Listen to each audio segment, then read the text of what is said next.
Good morning সবাইকে। সবাই কেমন আছো? আশা করছি সবাই খুব ভালো আছো। আর আমি আজকে খুব খুশি, তার কারণ কালকে আমরা পিকনিক যাব। আমার এটা বছরের এই বছরের ফার্স্ট পিকনিক। এখনও কোথাও আমার পিকনিক যাওয়াই হয়নি। তো এবার কালকে আমরা পিকনিক যাব সানডে। তো আমাদের অফিসের এখান থেকে সবাই মিলে আমরা প্ল্যান করে পিকনিক যাচ্ছি। তো এখানে আজকে আমি সকালবেলা হয়ে গেছে, সব কাজ টাজ করে চলে এসেছি। আর এই ট্রেনটা না আজকে নতুন উদ্বোধন হয়েছে। এটা ডাইরেক্ট এই যে শিলিগুড়ি জংশন থেকে এটা হচ্ছে মুম্বাই যাবে। ট্রেনটা কালারটা দেখো কত সুন্দর সুন্দর লাগছিল, ফুল ট্রেনটাকে খুব সুন্দর সাজিয়েছিল।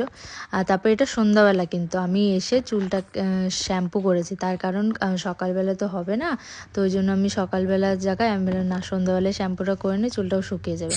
আর এখানে আমি আজকে নিরামিষ, তো শনিবার, তো ওই জন্য নিরামিষ তরকারি করবো, ওই জন্য আলুটা সিদ্ধ করতে নিলাম। আর এখানে আমি ততক্ষণে একটা হচ্ছে তোমার পাটিজোড়া খেয়ে নিয়েছিলাম, তখন খিদে পেয়েছিল। তারপরে আর কি আলুটা এখানে ছিলে নিলাম, ছিলে নেওয়ার পরে ফটাফট মটরশুঁটি ছিলে নিয়েছি, তারপরে তোমার আলু ছিলে নিয়ে সব কিছু করে নিয়ে তরকারিটা ফটাফট করেছি। আজকে না আমি আজকে একটু পাটিজোড়া বানিয়েছিলাম, তার কারণ কিছুটা ক্ষীর ছিল, ক্ষীরটা নষ্ট হয়ে যাবে, কালকে আমি সারাদিন বাড়ি থাকবো না, সেই জন্য ভাবলাম যে আজকে পাটিজোড়া কয়েকটা করে নিই। এদিকে আমার তরকারি হয়ে গেছে, শুধু গরম মশলা আর ঘি দিয়ে নামিয়ে নিবো। আর আটাটা মেখে রেখেছি, আমি লুচি বানাবো বর আসলে।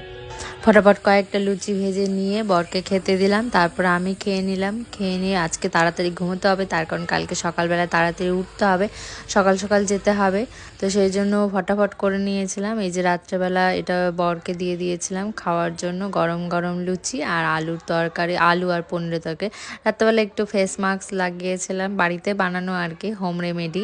তো সেটাই লাগিয়ে ঘুমাইনি আর কি, কিছুক্ষণ লাগিয়ে সেটাকে জল দিয়ে আবার ধুয়ে নিয়েছি, তারপরে ঘুমিয়েছি। চলো আজকে ঘুমোতে হবে তাড়াতাড়ি, চলো, গুড নাইট, বাই।